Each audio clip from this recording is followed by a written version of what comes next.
un conseil que je vais vous donner pour vos rendez-vous, c'est de ne surtout pas y aller les mains dans les poches. En fait, c'est un petit peu comme ce que je fais ici. Imaginez si j'étais venu les mains dans les poches, juste avec voilà, le costume, l'attitude et tout. Est-ce que ça suffit pour faire une soirée intéressante? Non, parce qu'en fait, au bout d'un moment, je ne saurais plus quoi raconter, je vous vois tous me regarder, c'est un petit peu intimidant.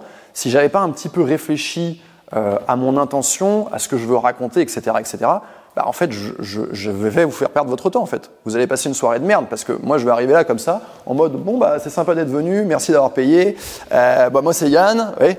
Et si vous avez cette attitude-là dans un rendez-vous, si vous arrivez les mains dans les poches, eh bien, en réalité, l'expérience que vous allez proposer à un homme, ça va être la même chose. C'est-à-dire que, bah, ok, bon, bah, qu'est-ce qu'on se dit? On va être un peu gêné, on ne sait pas quoi raconter, etc., etc. Donc, je vais vous donner un conseil ici que vous n'entendrez nulle part ailleurs. Venez préparer à vos premiers rendez-vous comme quand vous allez à un entretien d'embauche. Mais vous allez voir, vous n'avez pas besoin de travailler autant parce que finalement, mon conseil est le suivant. Dans votre téléphone, vous avez tout un téléphone, vous allez vous créer une note et cette note, vous allez l'appeler MDR ou LOL. Et à chaque fois que vous vous tapez une barre, au travail, avec des amis, le week-end, en soirée, à chaque fois qu'il vous arrive un truc où vous vous pissez dessus, vous allez noter ce que c'était dans votre note.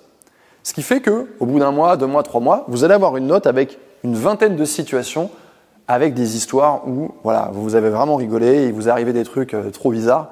Et en réalité, ces histoires-là, elles arrivent tous les jours. Moi, je veux dire, je rigole au moins une fois par jour. J'espère que c'est votre cas aussi.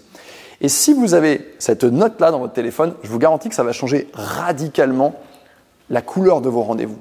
Parce que, bien sûr, vous allez arriver à un rendez-vous, ok, vous êtes apprêté, ok, vous êtes maquillé. D'ailleurs, tout ça demande du travail, en fait. S'apprêter, se maquiller et se déplacer demande plus de travail que ce que je suis en train de vous conseiller de faire. Parce que là, vous avez juste à noter, en fait. Et vous allez arriver à votre rendez-vous comme ça, avec 2-3 idées en tête, et tout de suite, vous avez les disquettes. Tout de suite, dès que vous commencez à parler, vous pouvez démarrer en disant « Hey, il m'est arrivé un truc de dingue l'autre jour. » Boum! Et là, vous commencez à raconter quelque chose qui est vrai, parce que ça vous est vraiment raconté, et vous allez contaminer la personne en face. Vous allez tout de suite montrer à ce mec que vous êtes intéressante, vous sortez, il vous arrive des trucs, et directement, le rendez-vous va bien commencer. Ok? Donc, préparez vos rendez-vous. Préparez vos rendez-vous. Croyez-moi, ça va tout changer.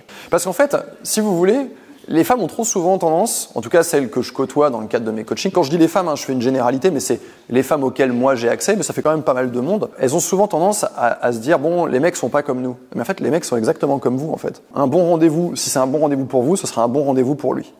D'accord? Donc le mec en face, il va avoir le même ressenti. Si à un moment donné, vous voyez que dans le rendez-vous, ça a été un peu creux, vous n'avez pas réussi à trouver des sujets intéressants, vous n'avez pas rigolé, lui, il a exactement il a la même opinion. À cela près que les mecs vont être un tout petit peu plus motivés par l'aspect sexuel. Donc même s'ils se sont dit, je me suis fait chier, vous pouvez quand même vous rattraper un truc du style, ouais, il a envie de coucher avec moi, il est attiré. Ça fait que ça va continuer. Ça va continuer, mais c'est trompeur parce que le mec, du coup, n'est pas forcément intéressé. Il est juste attiré. L'attirance amène le sexe.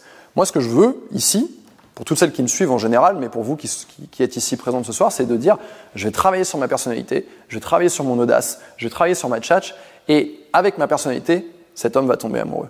Il pourra plus se passer de moi. Je vais être irremplaçable. Les autres filles sont là, et moi, je suis là. J'ai même pas besoin de parler des autres filles. Elles n'existent plus.